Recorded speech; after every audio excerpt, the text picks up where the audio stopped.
I've known Keith for several years since he came to our community. I've worked alongside of him in many community efforts and events. I've known him for probably over 20 years. We were both naval aviators. I think I met him first when he was a Blue Angel, and then as he's gone on through his career, I've tracked him with interest because he's a team builder. I met Keith when he was the commanding officer of NAS Pensacola. Since that time, he became a court member of DeLuna in 2017 on a social level and became a member of the Fiesta family.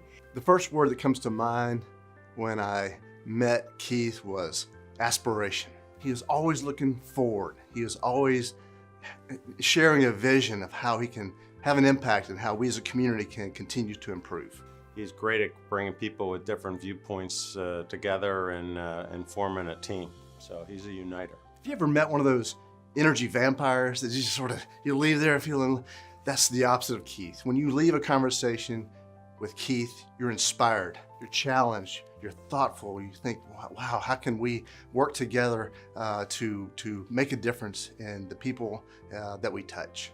He has a ton of confidence, and everybody feels it, and his enthusiasm is catching. People just like being around him, you know, and of course, you know, when you start talking about the Kansas City Chiefs and some other things, you know, you can definitely get at him, but he fights back in good nature, just like everything else. What you see and what he does is an outstanding gift that he can portray and give out to the public. He may be new in the community, but from I think 27 years in the Navy, he is a acknowledged leader many times over, well documented. The fact that he's pouring his heart and soul into some other things that are good for the community comes as no surprise. Perceiving the emerging leader, so appropriate for Keith, because when you think of leader, you think of someone who leads by example.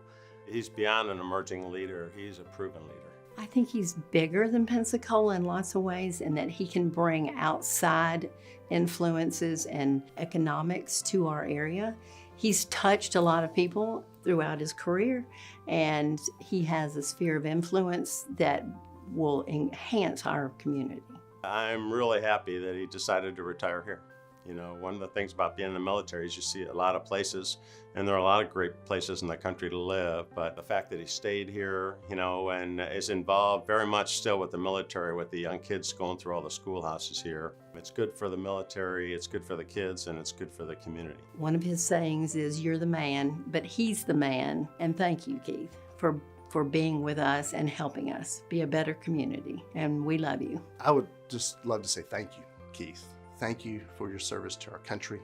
Thank you for your service to our community. I can think of no more appropriate and deserving honoree than you for emerging leader. Congratulations.